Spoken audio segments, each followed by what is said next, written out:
There's so many ways for you to show up online, profit, and make an impact with your business. That's what the Heartcentered Business Success Show is all about. Inspiring you with stories of generous women and equipping you with real strategies to help your business succeed, because I know you've got a powerful gift to share.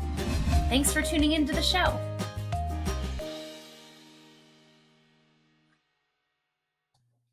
Okay, I'm here with Danielle Aime, who is a spiritual business mentor and intuitive channel. Thank you for being here. Of course, definitely. Thanks for having me. So for people who have never met you before, why don't you just start out by telling us a little bit about you and your business? Okay, well, I am a mom. I have a little boy, and he's actually going to be turning 1 next month in February. And I've been in entrepreneurship since 2008. So this has definitely been a journey for me. And I would say for the first time ever in the last year and a half, I've been in the most happiest place ever. And my business is different from what it used to be. I decided to just be myself as I am, and I let myself to shine through. I help women find their truth and, most importantly, really love themselves, which in turn helps aid them in just their everyday lives and grow their businesses, but with integrity and intent.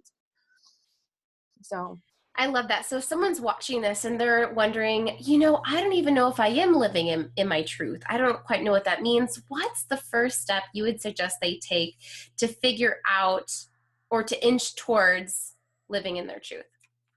Well, I think sometimes it's good to observe and, in a way, evaluate our lives. Is there areas that are almost miserable or just feel out of balance? Like this, I don't mind going to my job, or I don't mind having this particular job, but like, is this really what I want? Or is this something that I feel like I've been having to do?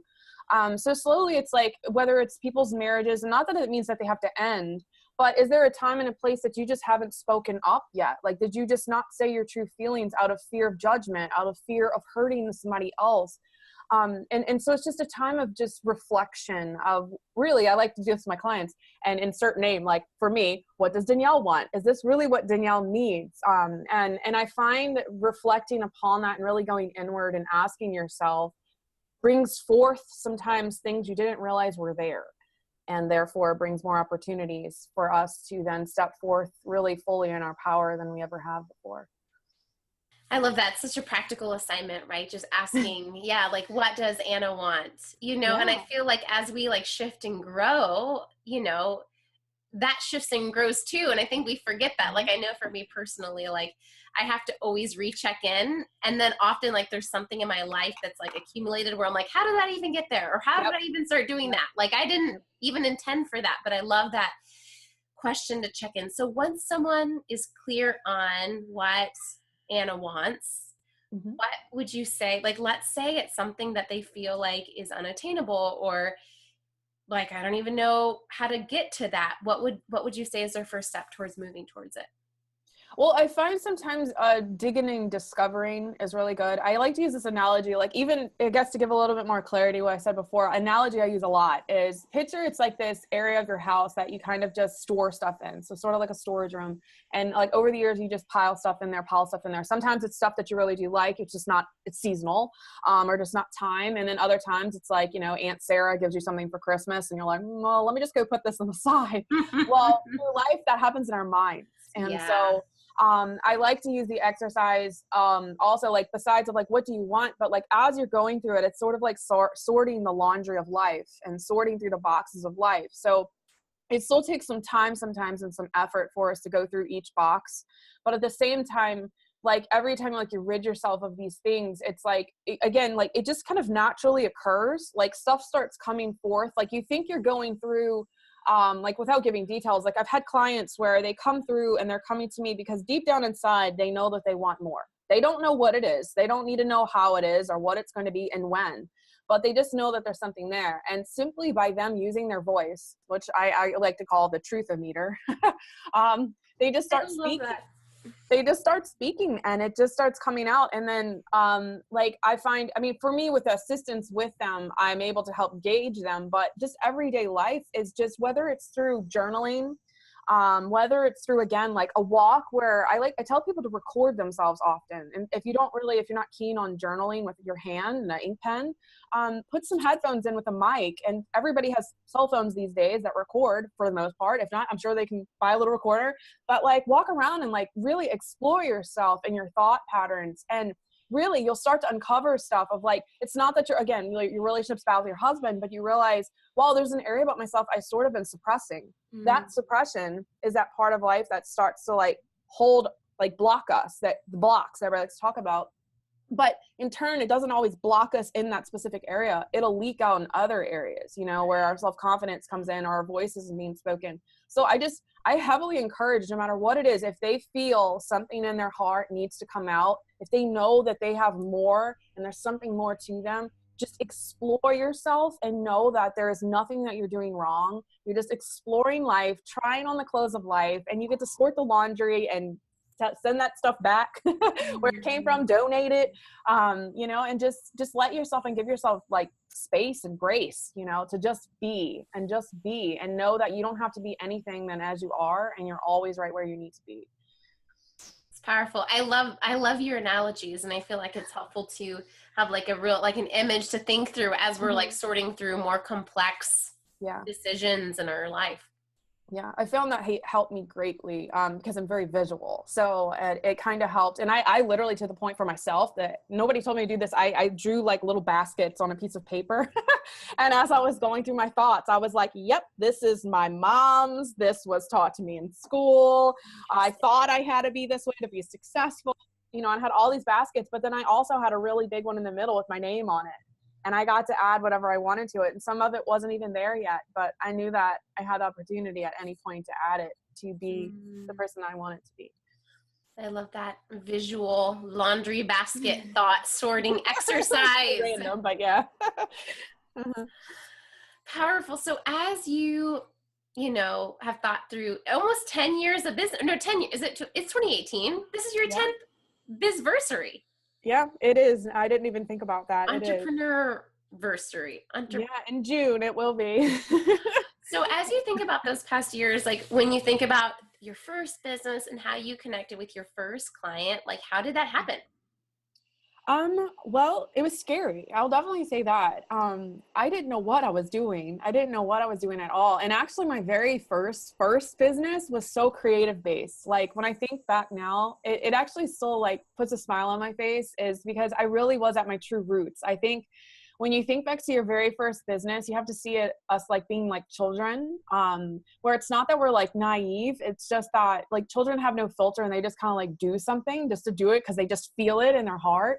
Well, it's sort of like what I did, even though I had absolutely no business mindset or plan, and I didn't know I needed one then, and found out like a year later it was like more of a hobby. But you don't know till you try. Like you don't know till you try.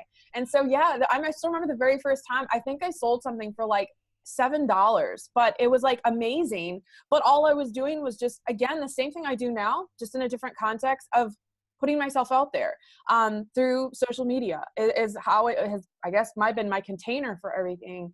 And just simply just being and not making it overcomplicated. I definitely see as a consistent thing. But as far as in relation to this business, to get that first client, as far as when I started consulting back in beginning of 2014, I started business consulting, and which I grew through my prior businesses of gaining business knowledge, and I got an MBA, and that was very difficult. Also very scary, but difficult in the sense of I felt like I had to force it to happen. Like it was so much work. And compared to how it is now, it's not so much work, which I'm sure we'll get into in a bit as to like what changed. But yeah, it's just, but at the same time, I have no regrets, and I have nothing that I see as actually that I did wrong, because I just did me, and I was just trying to figure out things. And really what I was doing this whole time, every time I switched a business or kept one and added another, was I was literally following my heart like this whole time. And I just knew that if I kept doing that, it would bring me what like my heart's been desiring. And so I guess that's what again, just, you have to be pure in this, like really, what do you want, rather than what you think society tells you you should be doing is the goal, to just write it on your forearm. What do you want? Yes. Follow Tattoo. that. So when you think back to that first $7 Yeah. client, like was it someone that you knew, or how, like, I know you didn't have a strategy at the time, but in No. hindsight, like, what strategy did you use to connect with that client? I think like even before, like, cause I had like a little store I created on Etsy, but I think before then it was like somebody I knew. And honestly, the first few people I worked with, I probably worked with for free. I didn't know how to charge, and then I felt bad for charging. And then eventually was like, okay, well, I'll just charge like $10 for this. And then, I mean, I look back now, I can chuckle at it because I was like, you were making like 2 cents, Danielle, like 2 cents. You can't buy anything with 2 cents. But yeah, it's just, I don't know. It was personal. It was always personal connections. That's definitely been the key of personal relationship and a conversation and like connecting with somebody, regardless if it was a magnet, a business card, or now, doing like some kind of soul work with people. It's connections from the heart. I mean, I didn't think that so many of my answers would keep going back to the heart, but it does, I think that's where the truth lies inside. It's powerful. In this journey, what would you say has been your biggest hashtag heart-centered problem, or thing that, because you are a woman of integrity, you do desire to serve people in a really authentic, value-driven way? What's been the hardest part of that? Well, I definitely had many years of, in a way, hiding that, and feeling I couldn't just be me. And that's where the struggle lied in business for a long time. And what I've been doing the last like 2 years, or had done, and I would say I'm pretty much complete now. I'm unadulterated to just show up as me now. But I had to uncover a lot of stuff because of me not realizing I have the choice in life to just be me. I have the choice that people would like me for myself and as I am. I hid a lot of that. I hid a lot of being, even sharing stuff with people. I felt I had excuse me, I thought I had to show up, very professional, and, don't ever show up without makeup on, and don't put a sweatshirt on, and you need to be this way, just like you were in the corporate world. And the thing I started to realize was I did get mentored by people, but I started to actually take on their own persona rather than my own. And I found that's really where the struggle came in. I didn't realize, honestly, I had this choice to say, okay, so, so-and-so over here is giving me some advice about how she reached, I don't know, X amount of dollars a year in her business. I don't have to take it all, like every single step so specifically. I realized like, okay, so I like tip number one, and I like a little bit of tip number 3, but 2, oh man, that just doesn't sit right with me. Rather than forcing myself to do tip 2, I get the choice to actually, I realize now, when I didn't do before, is omit it and create my own step 2, or say, hey, there's only 2 steps and not 3. So that was the biggest thing for me. And the thing that now I guess I'm so passionate, I want to scream from the mountaintops, is guys, like, no matter who you work with and what you read and what you listen to and what you think, know that you get the choice at the end to choose, is this what you want? Because that's where I feel, if I had to say I went wrong, if I want to label it as that, for so many years in business, was I wasn't following me. I was following everyone else, of how they looked, how their website looked, how their packages were shown, how they did consulting or coaching with clients. And I started to realize, like, that's not how I coach. That's not how I do people. And it wasn't, of course, it wasn't working for me, because I had to like put a mask on to even do it. Yeah. And it just creates a lot of misalignment, and you feel off a lot, and things aren't easy. Like I said, like the push to get a client was ridiculous at some points, where now it's like I just show up and we just be ourselves, and that's how I met you last year, was just you showing up just as Anna. And it's like, oh, I like her. And I find like that's how people are drawn to me. And it's literally the easiest way to get clients, is being yourself. It's crazy, but it's true. I love that. And I love that example too, of being visible, like looking at all the examples, right? And all the strategies and all the ideas, and then figuring out, which do I like, which sounds exciting, right? Which feel like, oh my gosh, I could get a client doing that. I would definitely do that, right? Right. And feeling like if there is something that doesn't feel like it fits, not putting pressure on ourselves to do it. Bingo. Exactly. And then also I'd like to leave the disclaimer too, is like, sometimes we do have a little bit of, let's call it discomfort of somebody suggest, because I remember my very first Facebook Live video, I was going to have a panic attack, but now I love them. I love them. So I do want to live that disclaimer too, though, is if somebody does suggest something, at least try it. Just try it, you know, unless it really is very repulsive. But if it's kind of like, well, I'm more scared than going, like that feels yucky, then just try it out. Like, just give yourself just a little space and I love you. You've implanted the word in me, a little grace, and just try it out. Because like, if I would have just stopped, or I never would have went on that first time, man, like I can't tell you how many Facebook Lives I've done now, but man, I like literally when I got out, I was sweating. I couldn't breathe. I think I was on for like 3 minutes and was like, oh God, I can't do this. But I pushed past the fear and the insecurity of thinking, nobody wants to listen to what I have to say. Where now it's like people sit on a Facebook Live with me for an hour and a half and I'm talking about carrots, you know, or anything, like anything. People just sit and chat with you, you know, it's really cool. So I definitely encourage, if there is a little resistance, revisit it though. Is it just because it's different, or is it because it's yucky? Yeah. I love that distinction, and I love that tip. I was going to ask your tip, but you already said it, right? Just trying it out, right? Like, as long as it's not harming anyone, Correct. like Yeah. trying it out and then making a decision from there, like with some informed evidence. Mm-hmm. Mm-hmm. Yeah. I always say go with the gut, like go with your gut. And it's like your little like guide-o-meter, truth-o-meter of life. And everybody's like, or it's, you know, people label it as intuition. That's my word for it. And everybody's like, oh, but I'm not intuitive. Everyone is. Everyone is. And so what I tell people is, for even that suggestion, people don't know how to read it. It's that first thing. It's that first thing with no thought, no emotion. It's just boom. But then the mind comes in, and because the fear's there, it's like, oh, let me eat this up. Like, nope, that's not real. But if you feel in your heart, yeah, no, I would love to do Facebook Lives. But then all of a sudden your mind comes in, oh no, don't do Facebook Lives, la la la la. You know, that's when it's like, all right, that means that there's potential in this. I just need to push past the illusion of fear with it. And that's, again, goes into what I'm suggesting of just trying it out. Even if you have to record yourself without actually going live, just record yourself on video for a little while, get comfortable with it, and then start moving into it, you know. And it gets easier, just like everything. When we rode a bike or drove a car, you had to practice before we actually looked decent and didn't hit things or fall off. hit things with the car and fall off the bike, hopefully. Pretty much, yeah. Or vice versa, I guess. I know, right?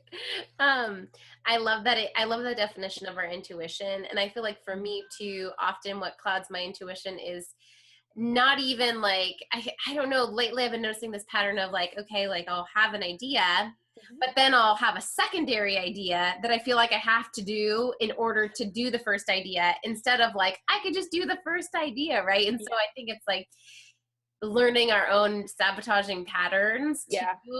What have you noticed for you? Definitely. So I would say one of the keys to my success, and I call it freedom now, is realizing we don't have to be controlled by our mind. We can be controlled by our heart and our soul, and which is what I feel is our true essence of being. And so regardless of what religion you believe in and what kind of beliefs you have, you just are that. That's you at your core and your soul. You know, it's so pure there. It's love and light, and it's beautiful. And that's your beacon of light. That's where intuition, like everything, like in your core and in your center, or if you want to call it your heart center, it's like the perfect space to be and act out of. Well, our mind is always going and always going and always going. I found a way to calm this because I realized my life had been being controlled in a way and led by this instead of this, which is me. And that I had to see my brain no different than my heart and my lungs and my arm and my knee and my foot is all day long. I don't go, oh, I have a knee. Oh, my knee. You know, I don't think of it. I just go. I don't have to think. I do have the ability to walk, but it happens on its own. I didn't have to think about it. And so if you give your brain less power and less control, which is where ego comes in and all that kind of stuff, if you just allow it and start in a way talking to it, of saying, hey, I just want you to rest a little bit. Like, thank you for giving me my cognitive skills and my creativity and my imagination. But right now, I just want you to rest a little bit. And that's when you can get into the state of balance and the state of being. And it's really calm. And you lose that repetition you lose that questioning of things, and you gain more clarity because you're acting out of your truth and your heart. And that's seriously always, like, for me, has been like the answer for everything. And it's when you start to see the questioning, that's when you know, oh, whoop, check, whoop, gotta make a little note here. I'm in the mind. I gotta step back a little bit. Let me take a breath. Let me take a breathe. Take a breather, and just breathe and just sit for a moment and just be still and let my mind know that it's okay right now to just relax. I'm not putting you to sleep. I'm just having you rest because I'm so grateful for you and so appreciative for all the things that I have because of you. But right now, I just want to just be. And when you're in a state of being, you're in the state of balance, and it brings so much clarity and so much ease and so much freedom. I love that. And thank you for that mini tutorial. And that may be for some people like their first glimpse at that, Yeah. right? And first really learning how to tune into their intuition and figure out, what is it that I feel, right? Like, what is, like, how do I listen to my heart? So, A, thank you for being here. But B, if someone is wanting to get started, I know you have a resource. Please share that with us, but also let us know how people can connect with you or find you online if they are resonating with your message and feel like they're like, I don't know everything about this Danielle person, but I know I'm meant to connect with her on a deeper level. How do they do that? Well, you can always go to my website. I have everything on there, which is danielleaime.com. Or I do have a resource, which I think is a good, call it getting your feet wet, is the 5 simple steps to end your limiting beliefs. And this works whether you're a business owner or just a regular human being. You don't always have to have a business to, improve yourself and change life. But it's just a way, and what the exercise is about is revisiting the thoughts of the mind, and kind of goes into some of the little things I talked about of, not so specifically, but if you take in context of sorting the laundry and, exploring life and trying on the clothes of life, it just helps you really start to think differently, to reprogram your thoughts in the manner that works best for you. And so also I do have a Facebook group. It's called Awaken Your Purpose. And it's a little different compared to some groups out there. It's a lot more freedom based. There's no conformity and rules. I mean, there's rules in it, but you know what I mean? Like, you get to be and ask and explore yourself. And I don't know, just explore yourself. That's what I do. I help you explore yourself and find truth. So if you are drawn to me, it probably is on a soul level. And so I do encourage you to pursue that, even if it's just out of simple curiosity. And if I'm not for you, that's okay too. But definitely explore yourself. I would say that's, if I can give you one note, explore life and explore yourself. Thank you, Danielle, so much for sharing your heart and your message with us. And I don't know, I love how you bring your message to life, both with your analogies and also just at the end there when you were just really giving us just practical examples of what this looks like, and kind of like demystifying it in a way where it's like really approachable for all of us. So thank you. You're welcome. Thank you.